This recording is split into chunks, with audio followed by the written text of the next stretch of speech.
Excellencies, dear colleagues, ladies and gentlemen, I regret that I cannot be with you in person today due to a last-minute commitment at the G20 ministerial meetings, and let me wish you all a very fruitful session.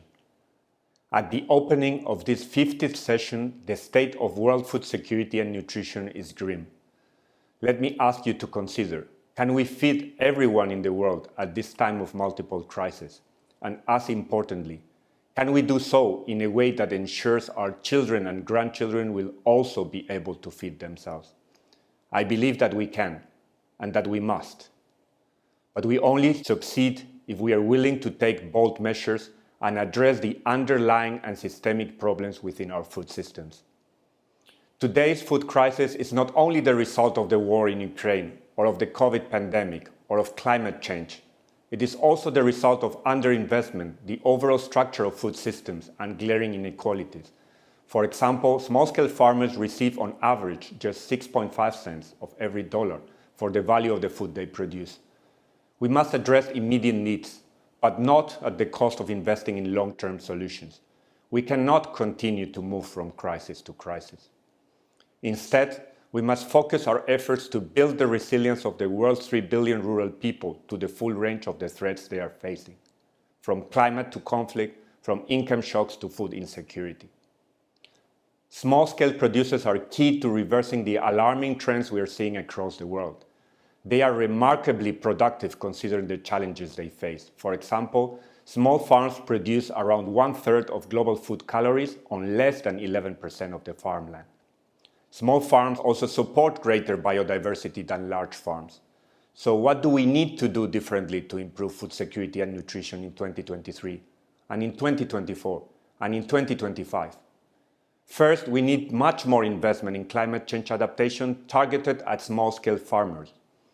Currently, small-scale agriculture receives less than 2% of global climate finance. This has to change. At IFAD, all of our work is looked at through a climate lens. 90% of our climate finance is dedicated to adaptation. Many of our climate adaptation approaches involve nature-based solutions, that is, using ecosystem functions to protect biodiversity and build resilience to climate change. Second, we need to support small-scale producers and rural SMEs so that they can get their products to markets. That means investing in better roads, better storage facilities, and better services in rural areas. And we need to ensure that markets fairly reward them for their work. Third, we must ensure that rural micro, small and medium enterprises can meet their full potential and generate jobs, especially for young people. Rural SMEs need financing, facilities, and training so that they can help build food systems that produce prosperity for rural people. These priorities are at the heart of IFAD's work with the private sector. Today's problems are complex and the challenges interconnected. Our only hope for success is to work together. That is why the CFS is so important. The CFS has played a vital role over the years in bringing us all together and in promoting the policies we need to achieve a world free of hunger.